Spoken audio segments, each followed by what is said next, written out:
اور جو صحت کا عالمی ادارہ ہے اس کی طرف اور مختلف اداروں کی طرف دیکھ رہی ہے، تو اپنے حصے کا کوئی کام بھی کر رہے ہیں؟ بالکل مثبت انتظار ہو رہا ہے، پوری دنیا عملی انتظار کر رہی ہے۔ جب یہ سارا انتظار ہو رہا ہوتا ہے کہ علاج دریافت ہو رہا ہے، تو ساتھ میں ان کو یہ بھی بتایا جا رہا ہے اور دنیا عملاً یہ بھی کر رہی ہے کہ علاج تو کوششیں لگی ہوئی ہیں، ٹیمز لگی ہوئی ہیں، بٹ اس کے ساتھ ساتھ آپ نے کیا کرنا ہے؟ اپنے حصے کی احتیاط آپ خود کیجئے، اپنے حصے کی کوشش آپ اپنے گھر پہ خود کیجئے کہ اپنے آپ کو اس چیز سے بچائیں۔ اپنی حد تک اس وائرس کو آنے سے خود پر خود کنٹرول کیجئے کہ وہ وائرس آپ تک نہ آ جائے، اپنی آپ کو اپنی حد تک خود بچانا ہے، اپنی ذات کو خود سیف گارڈ کرنا ہے۔ یعنی انتظار، نظریں ان انسٹیٹیوٹس پر، ان اداروں پر، ان لوگوں پر جو علاج دریافت کر رہے ہیں، انتظار اس علاج کا، نظریں ان لوگوں کے اوپر، مگر عملی طور پر خود بھی کام میں مصروف ہیں۔ اپنے حصے کی احتیاط کی جا رہی ہے، اپنے حصے کی کوشش کی جا رہی ہے کہ اپنے آپ کو زیادہ سے زیادہ اس سے بچایا جائے، اپنے آپ پہ کنٹرول کیا جا رہا ہے، اور اپنی ذات کو سیف گارڈ کیا جا رہا ہے۔ بالکل یہی چیز ہے انتظار الفرج کے لیے۔ جب امام زمان علیہ الصلوۃ والسلام کے لیے آپ کی نظریں ان کے رستے پر ہیں اور ان کے لیے منتظر ہیں، یہاں بھی مجھے اور آپ کو اپنے حصے کی احتیاط کرنی ہوگی کہ ہم اس وائرس کو، گناہ کو اور معصیت کو خود تک نہ آنے دیں جب تک ہمارا منجی نہیں آ جاتا۔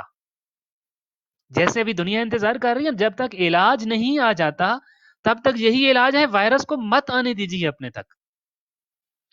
ویسے ہی جب تک منجی بشریت نہیں آ جاتے، وہ کائنات کی آخری امید و آس نہیں آ جاتے، تب تک گناہ کے وائرس سے اور معصیت کے وائرس سے خود احتیاط کرنی ہے، خود تک نہیں آنے دینا ان کو۔ اپنے سے کی خود کوشش کرنی ہے کہ اس وائرس سے دور رہیں، گناہ سے آلودہ نہ کریں اپنے آپ کو۔ اگر یہ وائرس لگ گیا، پھر اس گناہ کے وائرس کا نشانہ بن جانے کے بعد ویکسین کا وقت شاید دیکھنے کو ملے بھی یا نہ ملے۔ جیسے ہم اس ویکسین کے آنے سے پہلے اپنے آپ پر کنٹرول کی ہوئی ہے نا، سوشل ڈسٹینسنگ کیا ہوا ہے ہم نے اپنے آپ کو لاک ڈاؤن کیا ہوا ہے، ایسے ہی امام زمان علیہ الصلوۃ والسلام کے منجی بشریت کے آنے سے پہلے بھی اسی طرح کا کنٹرول کیجئے خود پر۔ وہاں نہ جائیے جہاں وائرس ہو سکتا ہے، جہاں گناہ کا امکان ہو سکتا ہے۔ جیسے آپ اپنی حد تک ہر وہ طریقہ کار کر رہے ہیں کہ کورونا سے بچ جائیں، ویسے ہی گناہ کے وائرس سے بچانے کے لیے ہر حربہ اور ہر قدم اٹھائیے، اپنی ذات کو اس وائرس سے سیف گارڈ کیجیے۔ اگر یہ سب نہیں کریں گے، ہم کوارنٹین میں نہیں جاتے، سوشل ڈسٹینسنگ نہیں کرتے، اپنے آپ کو بند نہیں کرتے، اور صرف ہم ذہنی طور پر ویکسین آنے کا انتظار کریں گے، صرف اور صرف انتظار ہے، باقی کوئی کسی قسم کی احتیاطی تدابیر نہیں اپنائی جا رہی، تو یقین جانیے آپ کو کووڈ 19 کا وائرس لگنے سے کوئی نہیں بچا سکتا جب آپ اس معاشرے میں ہو جہاں یہ وائرس پہنچا ہوا ہے۔ صرف ویکسین کے لیے آپٹیمسٹ ہونا، اس کا منتظر ہونا کافی نہیں ہے۔ فائدہ تب ہوگا جب احتیاطی تدابیر آپ عملاً انجام دیں گے۔ جب تک عملاً آپ احتیاطی تدابیر انجام نہیں دیں گے، تب تک صرف آپٹیمسٹ ہونے کا کوئی کسی قسم کا فائدہ نہیں ہے۔ میرے معزز سامعین کرام، گناہ، معصیت، بدکاری، بدعملی، یہ سب وائرس ہیں، ان سے یوں بچیے جیسے کورونا سے بچ رہے ہیں۔ منجی بشریت کے آنے تک خود کو بچائیے ان سے، تب فائدہ ہوگا۔ کیونکہ کوئی زندہ بچ گیا تو ویکسین اثر کرے گی نا اور کام آئے گی۔ کوئی زندہ ہی نہ بچا اور ویکسین بعد میں مل بھی گئی تو کیا ویکسین اس کو کچھ بھی نہیں کر سکے گی۔ لہٰذا آئیے منجی بشریت کے آنے سے پہلے گناہ، معصیت، بدکاری، بدعملی، واجبات سے دوری، محرمات کے اندر جا پڑنا، ان سارے وائرس سے بچا کے رکھیے اپنے آپ کو۔ پھر جب منجی بشریت آئیں گے تب جا کے یہ احتیاط، یہ جو اب ہم کر رہے ہیں نا، یہ احتیاط کب تک ہے؟ تب تک کہ جب تک علاج دریافت نہیں ہو جاتا، جب تک ماحول سازگار نہیں ہو جاتا، جب تک وہ آ کر اپنے ظہور کا اعلان نہیں کرتے، تب تک ہمیں وائرس سے خود کو بچانا ہوگا۔ یہی میں اس لیے کہہ رہا ہوں، انتظار کیا ہے آپ خود دیکھ لیجئے۔ کورونا کے اپ لفٹ ہونے کا انتظار ہے، اور اس کے علاج کے آنے، دریافت ہونے اور اس کی ویکسین بننے کا انتظار ہے، بٹ اس کا انتظار صرف ڈاکٹرز نہیں کر رہے، میں اور آپ عملاً اپنے گھر میں عملی حصہ ڈال رہے ہیں اس کے اندر۔ ایسے ہی انتظار الفرج میں ہمیں اپنا عملی حصہ ڈالنا ہوگا۔ ہمیں اپنا اصلی حصہ ڈالے بغیر ہم کبھی منتظر نہیں بن سکتے. یاد رکھیے ہم تو ان کے منتظر ہیں ہی، وہ بھی میرے اور آپ کے منتظر ہیں، میری تیاری کے منتظر ہیں کہ میں اور آپ تیاری کر لیں. اس میں کوئی شک اور شبہ نہیں ہے کہ he is the only hope, the last hope ان کو کہا جا سکتا ہے. اور مجھے بڑا اچھا لگا کل کے دن میں ہم نے دیکھا کہ یہاں اور آج کے دن میں بھی امام مہدی علیہ الصلوۃ والسلام کے حوالے سے ٹرینڈ چل رہا ہے، اور یہ ٹرینڈ چلانا وقت کا تقاضا ہے. یہ وہ ٹرینڈ چلانا بالکل ایسے ہی ہے جیسے امام محمد باقر علیہ الصلوۃ والسلام نے میدان مینا میں اپنے لیے عزاداری کرنے کا کہا تھا کہ جہاں مجمع ہوگا، جہاں لوگ ہوں گے، وہاں میرا پیغام جائے گا.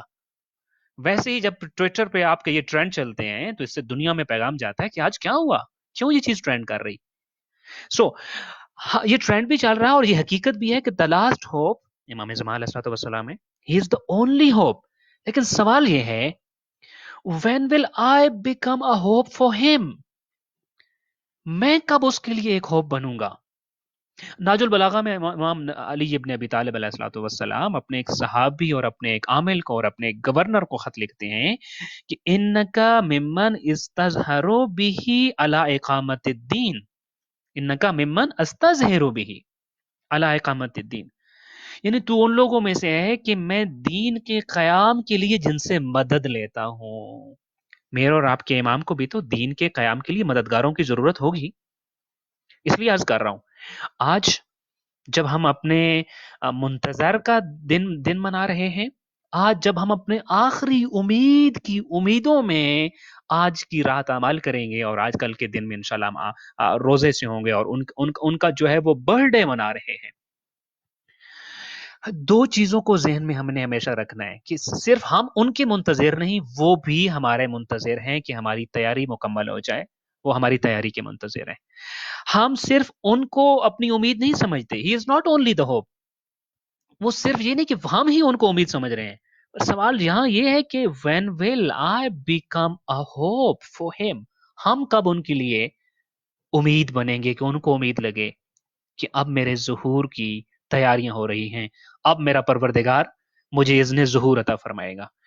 امیر المومنین علیہ الصلوۃ والسلام کے پاس جس طرح کے لوگ تھے کہ جن کو آپ خط لکھ کر کہتے تھے کہ دین کے قیام کے لیے، یہاں بھی تو قیام حکومت امام مہدی ہونا ہے نا، قیام حکومت علی ابن ابی طالب علیہ الصلوۃ والسلام کے پاس جیسے گورنر، جیسے عامل، جیسے صحابی ان کے پاس تھے، اسی طرح کی ایک امید امام زمان مجھ سے اور آپ سے رکھتے ہیں کہ ہم بھی قیام کے لیے ان کے مددگار بنیں گے، اور اس کے لیے وہ ہم سے امیدوار ہیں، ہم سے امید رکھتے ہیں کہ ہم اس قابل کب بنیں گے کہ ہمارا امام ہمارے بارے سوچے کہ قیام کرنے میں میرے مددگار تیار ہو رہے ہیں جو میرے لیے ایک امید کا سبب بن رہے ہیں.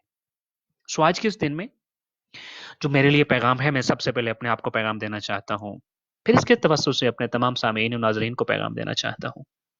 کورونا وائرس نے آ کر ہمیں انتظار کے حقیقی مراحل سکھائے ایک لحاظ سے. ویسے ہر گزرتے دن کے ساتھ کورونا کی اندیکھے پیغامات ہمیں مل رہے ہیں، اور ان میں سے ایک پیغام یہ ہے، دیکھو جب کوئی بھی مشکل آتی ہے وہ خود بخود دور نہیں ہوتی. زمانے کی ناانصافیاں خود بخود نہیں ختم ہوں گی. تمہیں تیاری کرنا ہوگی، تمہیں تیاری کرنا ہوگی. جب تک تم اپنے حصے کا کام نہیں کرو گے اس وقت تک تم اپنے آپ کو زندہ نہیں رکھ سکو گے، اور جب منجی بشریت آئیں گے تو تم کسی کام نہیں آ سکو گے. لہٰذا وہ منتظر بھی ہیں تمہارے، اور وہ آپ کے لیے ہوپ فل بھی ہیں. وہ آپ کے لیے ہی از ہوپنگ فار یو کہ آپ ان کے لیے تیار ہو جائیں گے. لہٰذا تیار ہو جائیے اور اس چیز کو سمجھ لیجئے کہ جب تک ہم وائرس کو کنٹرول نہیں کریں گے، گناہ، معصیت، تب تک ہم اپنے امام علیہ الصلوۃ والسلام کا قرب نہیں پا سکیں گے. دعائیں خالق کائنات ہماری گنہگار آنکھوں کو ان کی بامعرفت زیارت عطا فرمائے، اور ہمیں اپنے امام کے آوان و انصار میں سے شمار فرمائے، اور ہمیں اپنے وقت کا ساتھ دینے والوں میں سے شمار فرمائے.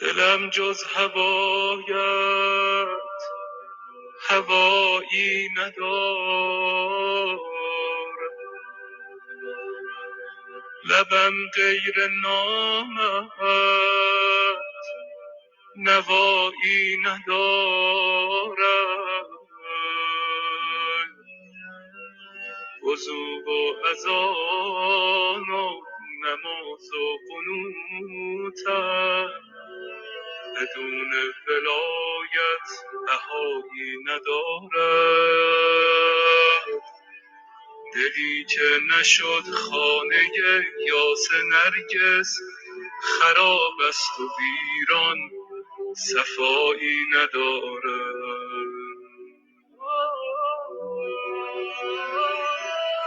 بیا تا جوانم بده رخ نشانم، بیا تا جوانم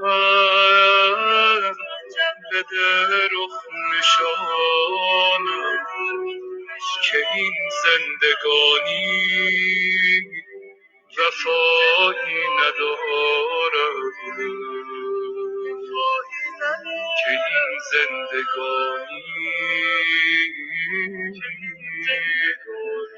وفایی ندارد.